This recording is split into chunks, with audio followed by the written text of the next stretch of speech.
अस्सलाम वालेकुम। आज हम सॉलिड स्टेट के एक टॉपिक के बारे में डिस्कस करेंगे जिसका नाम है वेलोसिटी ऑफ इलेक्ट्रॉन। हम देखेंगे इस टॉपिक में कि वेलोसिटी ऑफ इलेक्ट्रॉन क्या होती है, ये किस चीज़ पे डिपेंड करती है। तो हम देख लेते हैं velocity of electron. Electron behaves like a wave packet, so its velocity is called group velocity. यानी कि जो इलेक्ट्रॉन है वो वेव पैकेट की तरह बिहेव करता है, सो इसकी वेलोसिटी को हम ग्रुप वेलोसिटी कहते हैं। हम वेलोसिटी का फॉर्मूला देख लेते हैं। v is equal to d omega over D k. Velocity is the rate of change of angular frequency with respect to wave vector. यानी कि वेलोसिटी होती है कि एंगुलर फ्रिक्वेंसी का जो रेट ऑफ चेंज है वो वेव वेक्टर के साथ चेंज होता है।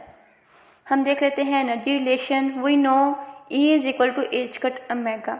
ये हमारे पास एनर्जी का फॉर्मूला है। अब इसको हम डिफ्रेंशिएट करेंगे k with respect to, so d E over D के is equal to H cut d omega over D के।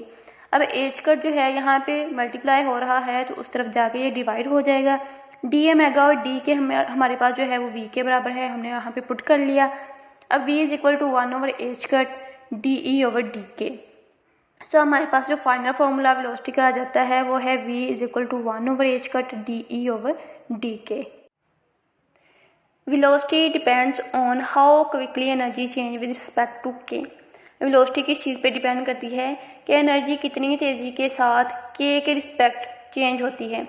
यहाँ पे हमारे पास एक छोटा सा ग्राफ है, हम इसे देख लेते हैं कि इसे हम ई के ग्राफ भी कहते हैं कि एनर्जी जो चेंज होती है के लिहाज से वेलोसिटी इस पर डिपेंड करती है। अब अगर इफ़ एनर्जी चेंज स्लोली, अगर एनर्जी आहिस्ता से चेंज होगी दैन वेलोसिटी स्मॉल होगी। इफ़ एनर्जी चेंज रैपिडली, अगर एनर्जी तेज़ी से चेंज होगी तो वेलोसिटी जो है वो लार्ज होगी। अब हम देख लेते हैं from de Broglie lambda is equal to हमारे पास होता है h over M we.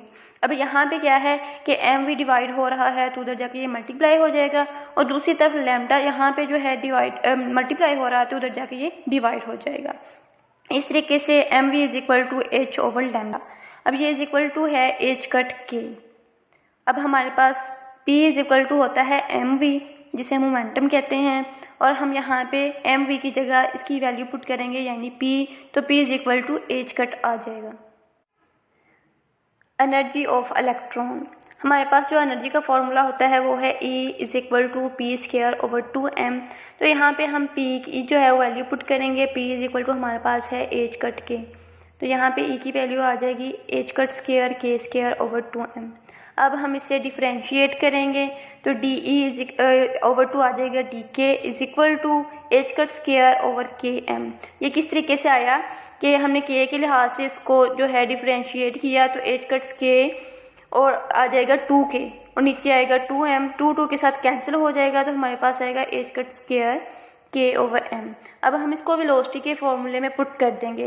Velocity का फॉर्मूला हमारे पास क्या था, v is equal to 1 over H cut dot H cut square k over m। अब एच कट के साथ कैंसिल हो जाएगा तो फाइनल रिजल्ट हमारे पास आ जाएगा v is equal to H cut k over m।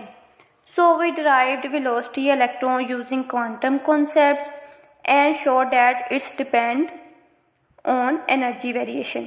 यानी कि हमने क्या देखा कि जो वेलोसिटी है वो डायरेक्टली प्रोपोर्शनल है वेव वेक्टर के, और ये भी देखा कि जो है एनर्जी है वो वेलोसिटी जो है डिपेंड करती है एनर्जी की वेरिएशन पे, कि एनर्जी कम हो रही है ज़्यादा हो रही है के लिहाज से।